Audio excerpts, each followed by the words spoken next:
नमस्कार मंडळी. सवयींची ताकद. एका मुलाच्या जीवन बदलण्याची गोष्ट. सूर्य मावळायला आला होता.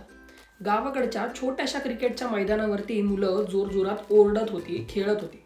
आदित्य 12वीत शिकणारा हुशार आणि खेळाडू वृत्तीचा मुलगा बॅटिंगला उतरला. त्याला क्रिकेट प्रचंड आवडायचं. त्याचं स्वप्न होतं एकदा तरी भारतीय संघासाठी खेळायचं. पण अचानक एका मित्राने मजेत त्याला ढकललं आणि आदित्यचा तोल गेला. डोकं थेट सिमेंटच्या कठड्यावरती आपटलं. सगळं काही क्षणात अंधुक झालं. काही वेळातच तो बेशुद्ध पडला. 2 आठवड्याने जेव्हा तो हॉस्पिटलमधून घरी आला तेव्हा त्याचा आयुष्याचा वेगच मंदावला होता. त्याचा आत्मविश्वास डळमळीत झाला होता. शारीरिकदृष्ट्या जरी तो बरा झाला असेल पण मानसिकदृष्ट्या तो हरवला होता. एक दिवस आईबरोबर सहज गप्पा मारत असताना त्याच्या मनात विचार आला, मी आता क्रिकेट तर खेळू शकत नाही पण आयुष्य तर सुधारू शकतो. त्याने लहान लहान गोष्टींवरती लक्ष द्यायला सुरुवात केली.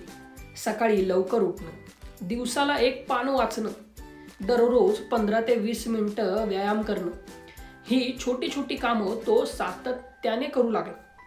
सुरुवातीला काहीच फरक जाणवला नाही. मंडळी, काहीच नाही. सगळं जैसे थे. काही महिन्यातच त्याला जाणवलं की तो आधीपेक्षा तंदुरुस्त, मानसिकदृष्ट्या शांत आणि आत्मविश्वासाने भरलेला आहे. नवीन कौशल्य तो शिकू लागला.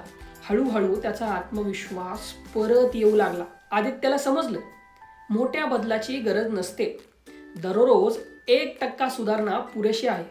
तोच विचार त्याने त्याच्या अभ्यासात, त्याच्या नोकरीत, आयुष्याच्या प्रत्येक क्षेत्रात लागू झाला. 2 वर्षाने तो एक उत्तम फिटनेस ट्रेनर बनला.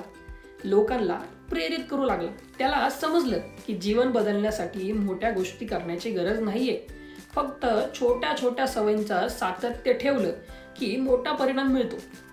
ह्या गोष्टीतून मी काय शिकलो? मोठ्या यशासाठी एकदम मोठे बदल करायची गरज नाही. 2 छोट्या सवयी हळूहळू तुमचं आयुष्य बदलू शकतात. 3 दररोज 1% सुधारणा खूप मोठा बदल घडू शकते. मंडळी, ही कथा ॲटॉमिक हॅबिट्स या पुस्तकाच्या पहिल्या अध्यायावर आधारित आहे. तुम्हाला आवडली का? अशाच आणखी प्रेरणादायी गोष्टी बघण्यासाठी चॅनलला नक्की सबस्क्राईब करा. भेटूया पुढच्या व्हिडिओमध्ये.